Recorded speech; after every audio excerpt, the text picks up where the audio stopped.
Gracias a Lawrence Harrison por ajustarse sobre todo tan fielmente al espacio de tiempo que le habían dado desde la organización.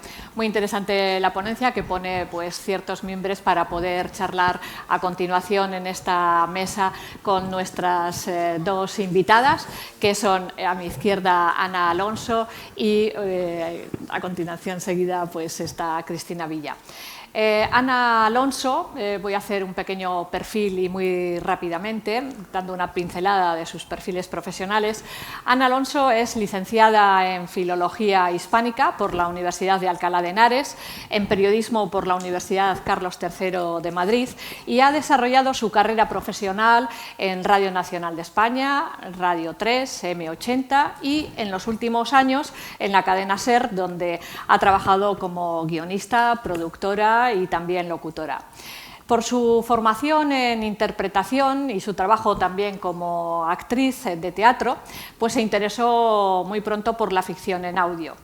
Ha participado como actriz en muchas ficciones sonoras de Radio Nacional de España y ha dirigido las 3 temporadas de la serie El Gran Apagón de Podium Podcast, que es la red de podcast de los distintos medios del grupo Prisa.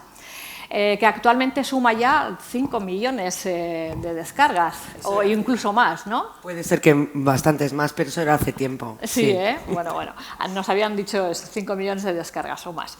En esa misma plataforma ha estrenado también el podcast Guerra 3, además es productora de audio de Penguin Random House y trabaja en el equipo de audiolibros.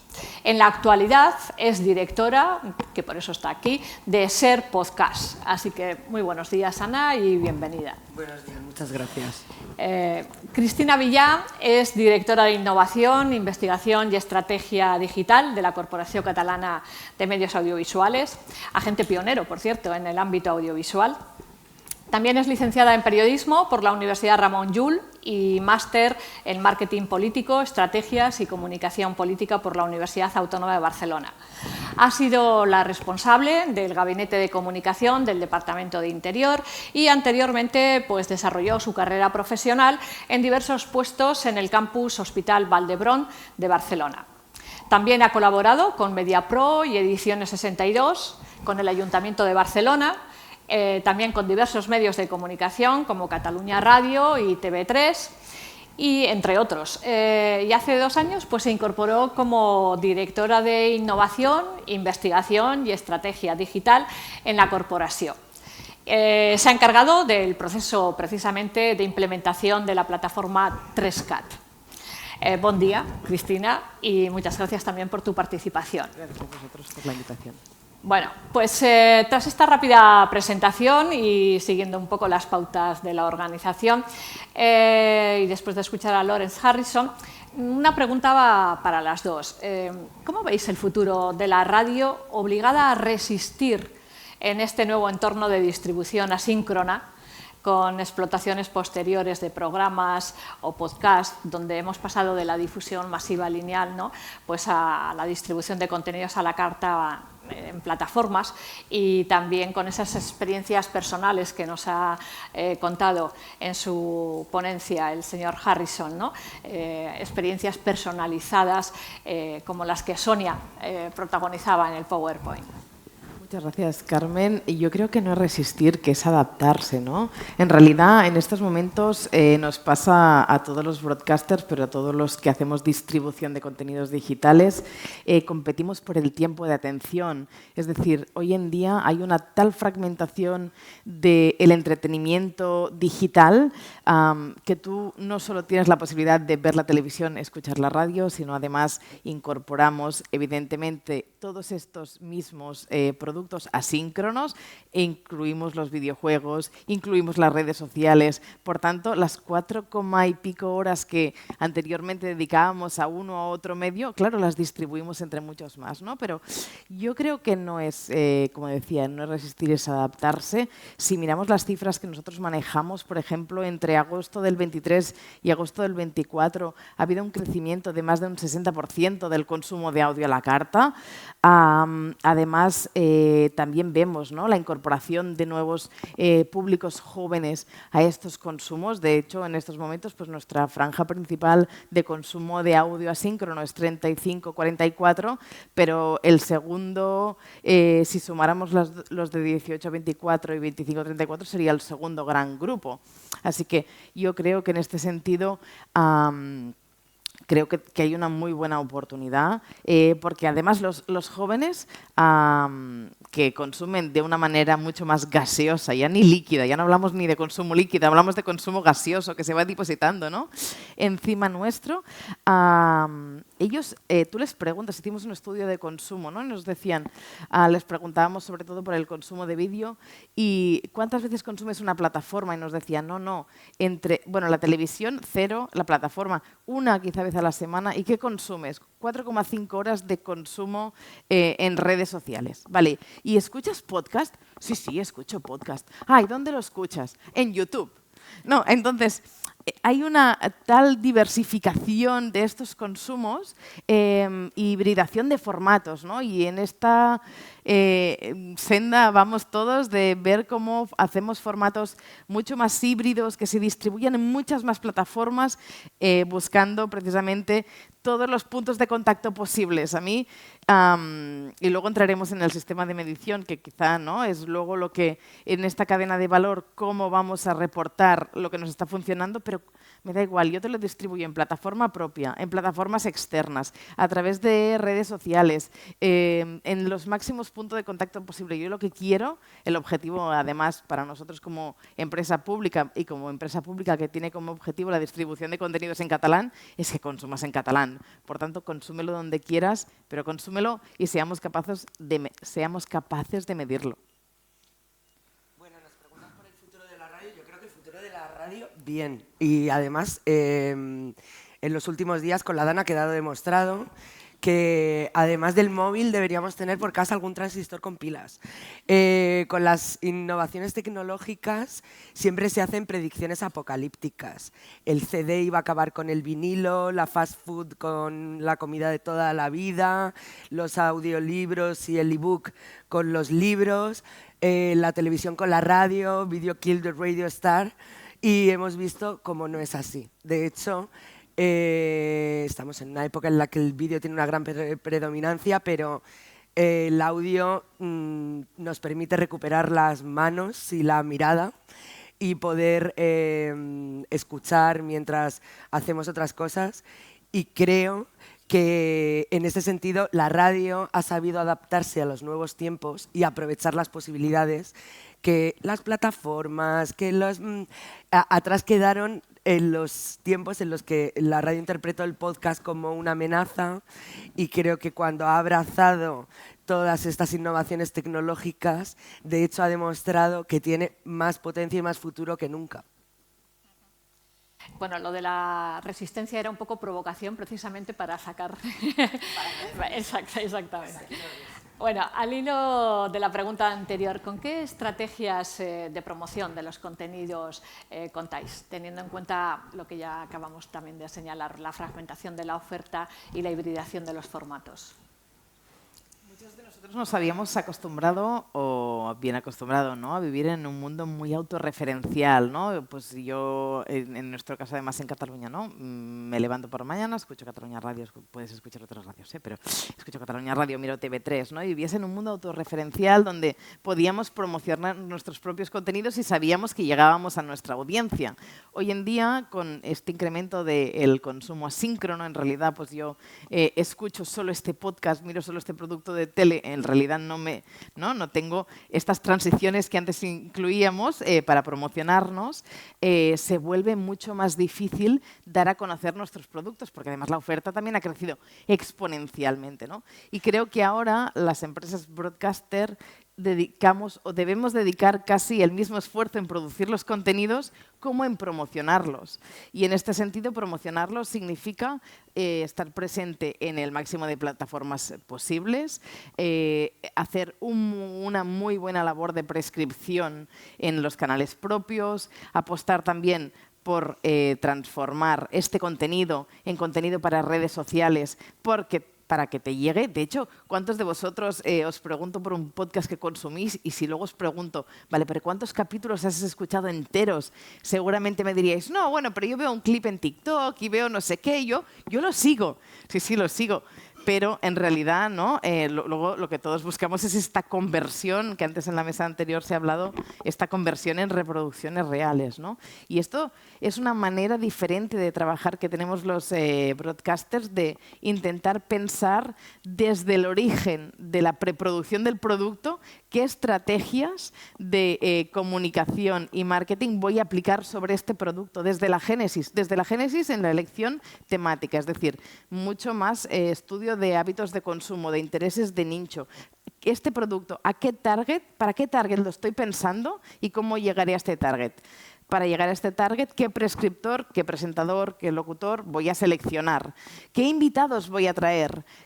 ¿Qué temas voy a seleccionar para hablar? ¿No? Desde la génesis del producto estamos haciendo estrategia de promoción en realidad también, ¿no? Claro. Yo trabajo dentro de Cadena Ser, además dentro de un grupo Prisa que generamos mucho contenido. O sea, somos plataforma, productora, medio de comunicación, cada vez las fronteras están más difusas. Entonces nos servimos de muchas estrategias de promoción. Por ejemplo, tenemos el apoyo de La Antena. Cuando nosotros hacemos podcast nativos digitales, muchas veces La Antena nos sirve, ya sea a través de promos, de entrevistas o de recomendaciones de nuestros compañeros, nos sirven. También, bueno, pues las plataformas no solo, ya hablaremos de esto, ¿no? Supongo, pero no solo son competencia, a veces son aliadas y nos valemos también, por ejemplo, de las posibilidades que tienen de destacarnos contenidos, negociamos con eso. Por supuesto, están las redes sociales y luego también esto de lo que hablaba de el volumen que supone tener tantos contenidos nos permite hacer promoción cruzada, cross promotion, de diferentes contenidos que nos recomiendan y nos llevan a otros. ¿Qué pasa con esto? Que tenemos que tener cuidado a veces con los nichos para nosotros no crear un propio sesgo de algoritmo manual diciendo, bueno, pues ahora detrás del podcast de Con Costrina yo solo voy a recomendar podcasts que sean de historia para gente de 50 años, que no, tratemos un poco de abrir también muchas veces, porque a veces nosotros en el intento de categorización podemos ser conservadores en las estrategias de difusión y creo que a veces nos sorprenderíamos. Por ejemplo, antes hablábamos, ¿no?, de una persona como Costrina, lo transversal que es, que vienen padres y madres con hijos e hijas y son ambos fans absolutos y entonces muchas veces estamos aplicando sesgos nosotros de cómo intentamos llevar a unos oyentes hacia unos cauces o unos ámbitos en los que nosotros mismos los hemos delimitado. Entonces creo que de hecho ser ambiciosos en esto es lo que provoca que nos podamos retroalimentar mucho. Luego, por supuesto, las redes sociales, no las menciono tanto porque se da por hecho, efectivamente hay que tener cuidado con eso de trabajar para ellas, ¿no? Y yo a veces digo, ay, no pongáis el clip tan largo, porque claro, la gente le da la sensación de que ha escuchado el meollo del podcast. Vamos a poner un trocito y que se tengan que ir al podcast para escuchar el final, ¿no? Porque si no también corremos el riesgo de eso. Pero bueno, yo creo que es una suma de muchos factores y todavía los que nos quedan por experimentar, ¿no? Porque como el audio está creciendo y todavía por ejemplo, los podcasts de Cadena Ser, en 3 años se ha duplicado el consumo, estamos en más de 30 millones al mes, o sea, es una brutalidad y todavía creo que vamos a ver nuevas estrategias de difusión, igual que estamos viendo pues lo que ha contado de Harrison sobre los coches. Lo que pasa es que Sonia era una heavy user, o sea, era una oyente que estaba todo el día, madre mía, ya quisiésemos muchas Sonias. Pero sí, yo creo que todavía nos quedan estrategias por experimentar y por explorar. Al hilo de la anécdota que comentabas, bueno, a mí me sorprendió, sigo un poco con la anécdota de Nieves con Constrina, porque me sorprendió ver mucho precisamente la audiencia que tenían ciertos podcasts y en el caso de con Constrina, porque nosotros le invitamos en Vitoria, en el País Vasco, a Nieves a dar una charla, una conferencia, y habíamos reservado una sala en la Fundación Vital Kutxa. Entonces, la sala, pues más o menos era como para 200 personas aproximadamente, ¿no? Porque, bueno, muchas de las actividades que organizamos allí, que sean así un poco, pues suelen estar por este número de personas. Casi nos cortan el cuello porque teníamos una cola que había como más de 500 personas esperando fuera. Entonces, claro, a quienes habíamos organizado el acto nos decían que habíamos organizado fatal, somos del Colegio Vasco de Periodistas, entonces que habíamos organizado fatal porque como habíamos previsto una sala tan pequeña, bueno, pues les prometimos a todos esos seguidores y seguidoras de radio que próximamente, pues en cuestión de 2 meses o así, volvíamos a invitarla y le llevamos al Palacio de Europa. El Palacio de Europa tiene 700 plazas en el auditorio más grande, pero pensando que podíamos, porque como había sido un fenómeno tan impresionante, pues teníamos una sala adyacente en la que cabían 450 personas más. Es decir, vinieron casi 1.500 personas, entraron 1.500 personas en el Palacio de Europa de Gasteiz, de Vitoria, y lo que os quería comentar era la audiencia que venía. Veíamos pues, a muchos adolescentes, muchos jóvenes, gente de todo tipo. Es un fenómeno que, vamos, que si nos lo hubieran dicho, pues habríamos pensado que exagerados, pero no, lo constatamos, ¿no? Pero constatamos sobre todo, que es lo que quiero poner aquí sobre la mesa, que la audiencia de podcast y la audiencia de radio está aumentando precisamente por esa línea. Y era patente, ¿no? Muchas veces se habla del envejecimiento del oyente de radio. Creo que a través del podcast existe una posibilidad única de que eso no sea así. Muchas veces se habla de, no, los oyentes de podcast no escuchan radio. Yo creo que es mucho más fácil que tú, antes la radio nos la encontrábamos, ahora vamos a buscarlos, vamos a buscar a los oyentes, pero es mucho más fácil que tú, si eres oyente de podcast, termines escuchando radio, que si nunca has estado familiarizado con el audio. Y eso nos pasa que lo que contabas con Nieves con Constrina, pues con Sastre y Maldonado, con Nadie sabe nada, que son audiencias muy transversales, que en edad, sexo, hay una variedad infinita. Bueno, infinita no, la que existe. Digo que me pongo hiperbólica y no hay mal. Todo esto nos lleva a hablar de cómo está cambiando lógicamente, ¿no?, la forma de consumir radio, de los nuevos hábitos también de la audiencia y de cómo se ha roto también ese concepto de emisor-receptor, ¿no? Este tema es de vital importancia en el nuevo ecosistema digital. Ana Alonso, ¿cómo lo ves? Sí. ¿Cómo se ha roto el emisor-receptor? Bueno, y sin embargo, en un mundo en el que todo el mundo puede ser emisor, son más necesarios que nunca los prescriptores, ¿no? También, porque, bueno, hace un tiempo todos recordaréis que se puso muy de moda hasta las universidades el periodismo ciudadano, ¿no? Cualquiera con un móvil puede transmitir, y creo que en el mundo del podcasting ha sido muy importante las iniciativas independientes, y de hecho creo que los medios de comunicación, cuando han absorbido fenómenos y creo que hemos reaccionado y estamos, por ejemplo, estirando el chicle, ¿no?, de Podium Podcast. Ellas empezaron a emitir en su casa y entonces el medio de comunicación dijo, esto tiene un público, y entonces ahora de repente Carolina, una de ellas, hace un programa en Cadena SER que se llama Ni tan bien, que a su vez la gente consume mucho como podcast, pero está emitiéndose en la antena, y como decía antes, al final es verdad que ha sido muy importante que los medios de comunicación también atendiesen a esas iniciativas privadas, o sea, independientes de podcasters, y hayan sabido atraerlos a la radio, y creo que eso es lo que está provocando que cada vez más los medios, los límites sean más difusos y que podamos aprovecharnos. Y para no ser reiterativa, concluyo con eso porque creo que de eso hemos hablado ya antes. ¿La catalana como...? Nosotros, evidentemente, estamos también muy atentos a, ¿no?, este esquema clásico de emisor, mensaje, receptor, ¿no?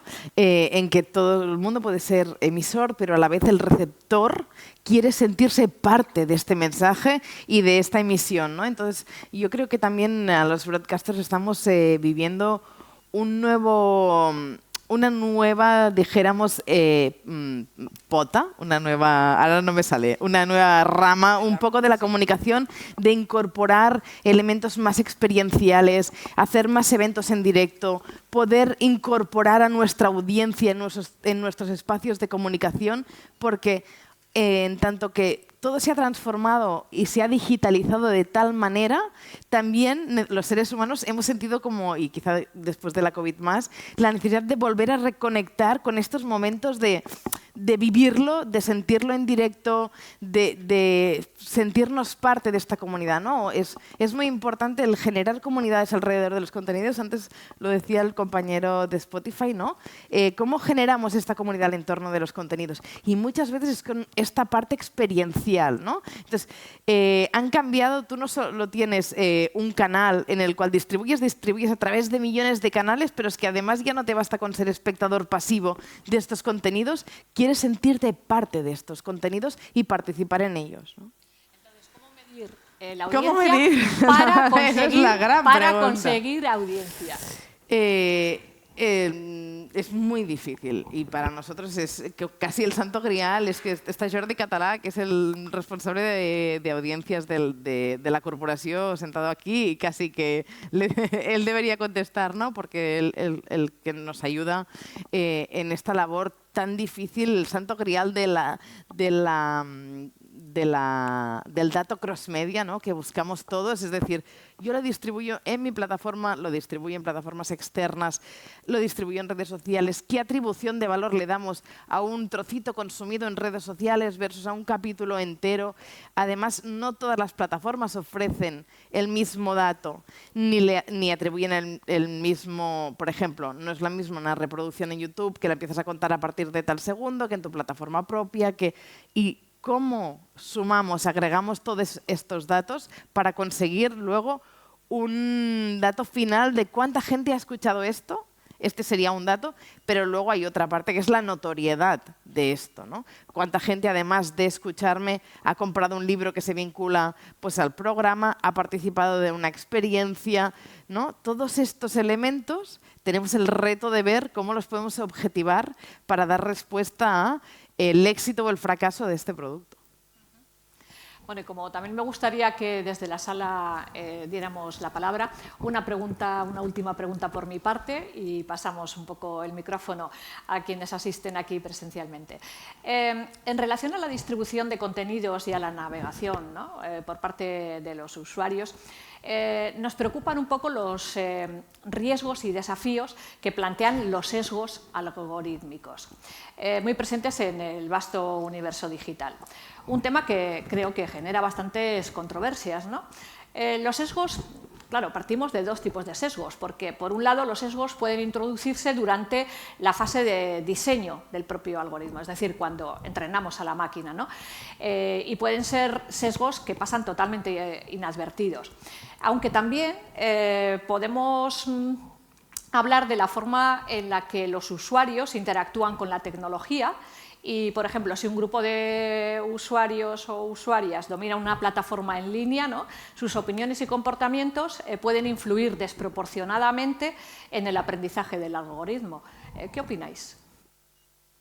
Yo voy a hablar desde un punto de vista no tan tecnológico, que creo que Cristina, sabe más de esto, pero sí creo que nosotros es justo lo que decía antes, tenemos que estar abiertos desde el mismo momento en que programamos a crear nuevas posibilidades y nuevas modas, porque llega un momento que dices, bueno, pues ahora es la moda del true crime, y es como, pues venga, 800 podcasts solo de true crime. Yo que he hecho ficción en audio, cuando lo hicimos, cuando hicimos el gran apagón lo escucharon muchos millones de personas y en todas las entrevistas me decían, ¿estás sorprendida? Porque la persona que me entrevistaba estaba realmente sorprendida de que en la época de las series de televisión una serie en audio tuviese tanto éxito, nadie se lo esperaba. Si tú no... bueno, pues investigas, desarrollas y te arriesgas a crear nuevas posibilidades de escucha, si no te vas a mover siempre en los mismos ámbitos. Luego ya hay un tema con el algoritmo, con las plataformas, yo creo que en eso... todos sabemos que te pueden... Yo a veces digo, voy a escuchar una canción que no me gusta para que me ofrezcan otros grupos, porque siempre digo, porque siempre al final estoy metida en un entorno, ¿no? A todos nos preocupa eso, pero creo que también nosotros en la asunción de las modas, ahora se llevan los contenidos de media hora, ¿no? Ahora se llevan los de 2 horas, ahora es mejor píldoras pequeñas que atomicen. Bueno, pues yo creo que nosotros... antes de que la tecnología, antes del algoritmo tecnológico, nosotros también tenemos una responsabilidad sobre eso.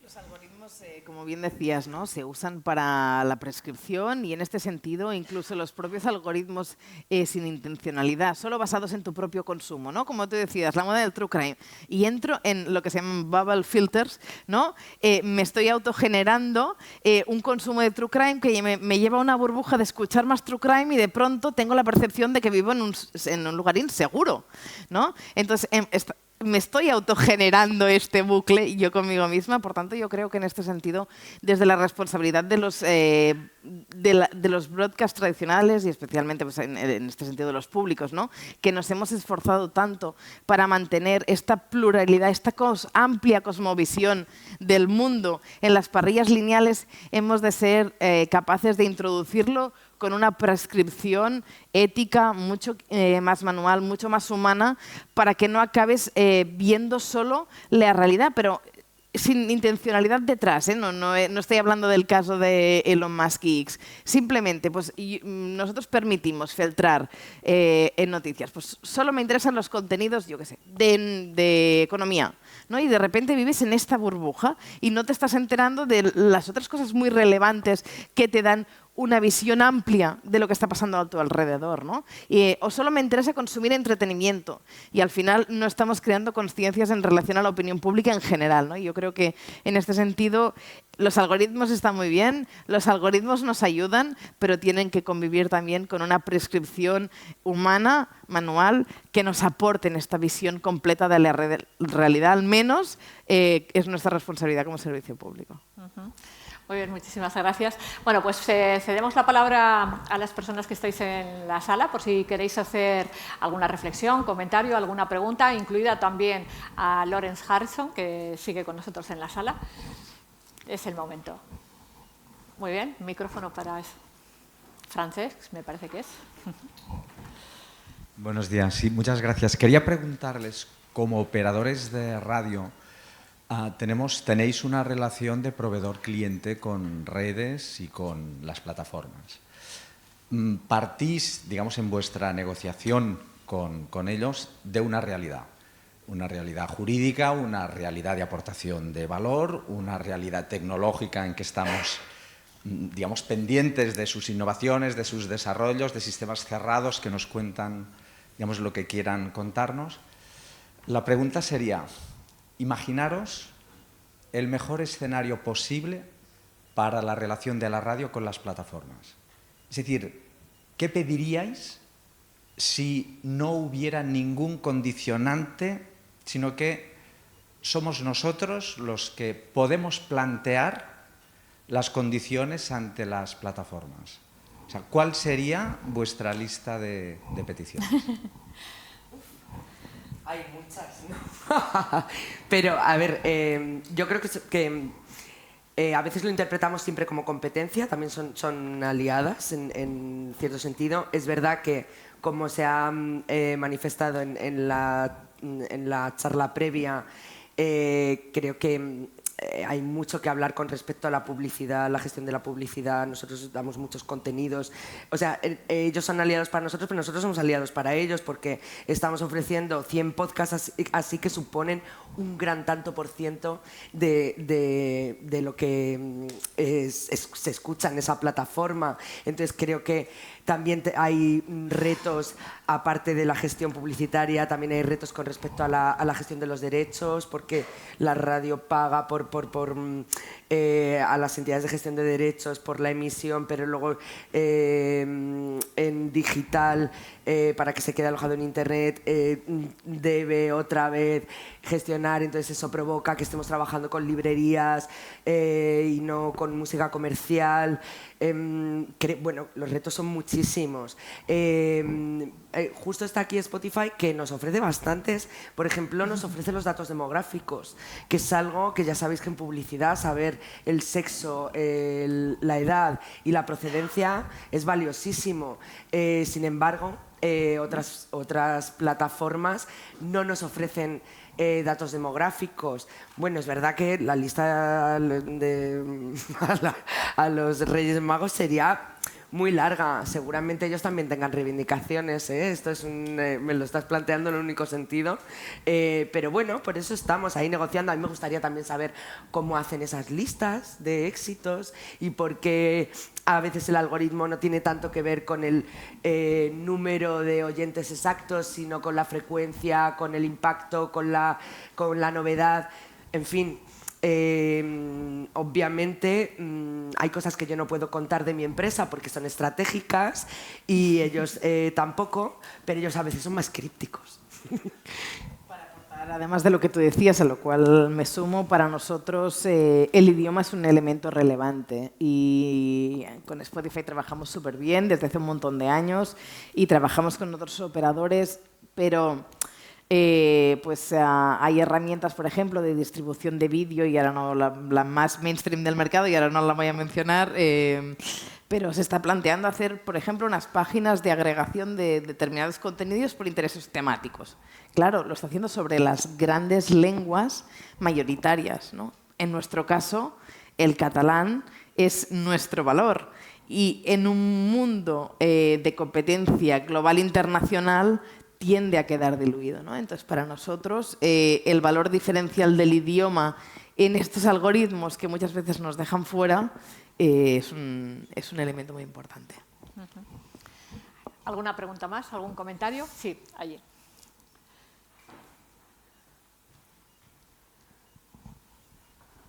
Buenas. Una pregunta, yo creo, habéis hablado como de estrategia, ¿no? Mucho se habla de la palabra estrategia. ¿Hasta qué punto tenéis tiempo y recursos para a veces pensar más allá de una estrategia multidifusión, que es el hecho de coger lo que decíais, pues troceo cositas, coloco aquí, sino más en una estrategia transmedia narrativa, o sea, de narrativa, de pensar cómo hago un desarrollo diferencial para cada espacio, para cada tipo de audiencia, o voy buscando las audiencias con un contenido determinado? O sea, uno como oyente o analista o no sé qué puede pensar, pues Sastre y Maldonado te ayuda a que la gente de 32 años, en perfil, vamos a decir, oyente de Maldonado, conozca a Sastre y llegue al hoy por hoy. Claro. ¿Lo planteáis así? ¿Os da tiempo? ¿Tenéis esa tipo de idea de pensarlo a un nivel más narrativo y menos tecnológico, vamos a decir? Aquí todo el mundo sabe que el tiempo no te lo encuentras, se busca, ¿no? Y también yo creo que hay algo fundamental que es escuchar. Decía antes ir a por la gente, pero también escuchar lo que la gente te pide. Sastre y Maldonado viene de una sección en el Hoy por Hoy, que Sastre es el subdirector de Hoy por Hoy, y entonces en verano sustituye a Ángels Barceló e invita a Maldonado. Y entonces nosotros escuchamos esa sección y vemos en redes que a la gente le gusta, que le resulta curiosa, que son dos perfiles que se complementan y efectivamente, y entonces decimos, oye, ¿por qué no hacemos un podcast de esto? Entonces, la radio nos sirve a veces para probar nuevas posibilidades en el mundo del podcast y, al contrario, los podcasts nos sirven de laboratorio de experimentación para hablar de temas o cubrir necesidades que la radio nos está haciendo y que luego que la radio luego pueda absorber, ¿no? Como he contado antes con Estirando el Chicle y Podium. Entonces, bueno, a veces tenemos más tiempo pero hay que buscarlo, obviamente, y escuchar también lo que la gente te pide y experimentar, lo que decía antes, ¿no? Salirte un poco de tus propios moldes, de esto es lo que funciona, porque además tenemos una radio con una programación en bloques, los contenedores siguen siendo magazines de 6 horas, en los que hay una sección de ciencia, una sección de literatura, una sección en otros mercados europeos, tienes un programa de ciencia de 1 hora, en otros... Yo creo que por eso además también en España el podcast triunfa, ¿no? Porque tenemos una radio que se la ha comido un poco en un magazine y además por cosas publicitarias. Entonces, creo que tener el tiempo es salirse para experimentar, es salirse justo de estas lógicas.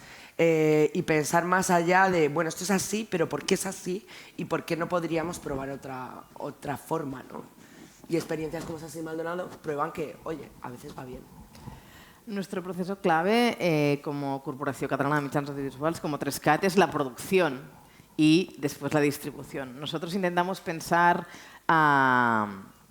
tanto como podemos, es evidente y el tiempo es limitado, tanto como podemos, en una estrategia de targets organizada. Nosotros tenemos un público infantil, tenemos un público juvenil, tenemos el grupo de los millennials, ¿no? Y intentamos pensar para cada uno de estos públicos qué productos les vamos a ofrecer y nos esforzamos, no siempre lo conseguimos, para intentar generar como una cadena, es decir, una cadena de valor en el sentido de que cuando acabe esta producción, ¿qué pondré a disposición de este mismo target para que no se quede huérfano de contenido, ¿no?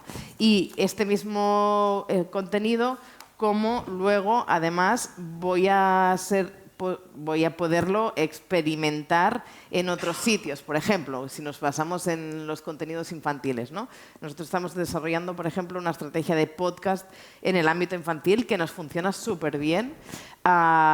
Estamos generando podcasts educativos, estamos generando además la posibilidad, pues, de luego tener un libro o una obra de teatro en relación a este contenido infantil. O sea, intentamos pensarlo de la máxima manera posible. Evidentemente, no siempre, ni en todos los ámbitos, lo hacemos igual de bien, pero estamos tendiendo hacia aquí. Yo quiero hacer podcasts infantiles. En el infantil hay mucho por experimentar. Nos funcionan súper bien y además nosotros estamos haciendo 2 líneas de trabajo: podcast infantiles y podcast educativos, y la verdad es que está siendo una experiencia súper interesante. Sí, en el imperio de las pantallas, que a mí también me gustan, es verdad que un niño puede recoger el cuarto mientras escucha un cuento o bañarse. Hicimos Aventuras en la bañera, que está en Podium Podcast, para que los niños escuchasen mientras se bañaban, y son aventuras relacionadas con el agua. Yo creo que en el mundo infantil el audio tiene muchas posibilidades. Y es en este target en que vamos a empezar a captar, porque aquí se crean los futuros oyentes. Estos son los que luego escucharán Cadena Ser. Exacto. Bueno, pues aquí lo dejamos, ponemos el punto final, no sin antes agradecer a Lawrence Harrison, a Cristina Villá, a Ana Alonso, a todas las personas que habéis asistido de forma presencial y también a quienes nos han seguido en streaming, porque la pausa café está ya puesta en la terraza y de todas maneras también es un buen momento, yo creo, que para establecer relaciones y preguntar o contactar con nuestros ponentes, las personas que han estado en esta mesa. Por otra parte, deciros que a las 11:45 en esta misma sala pues hay un tema sobre el futuro de la automoción y el tema de los coches. Entonces, Todos los técnicos de audio y de vídeo que están ahí trabajando para también. que nos escuchen, no solo aquí, sino fuera. Eso es.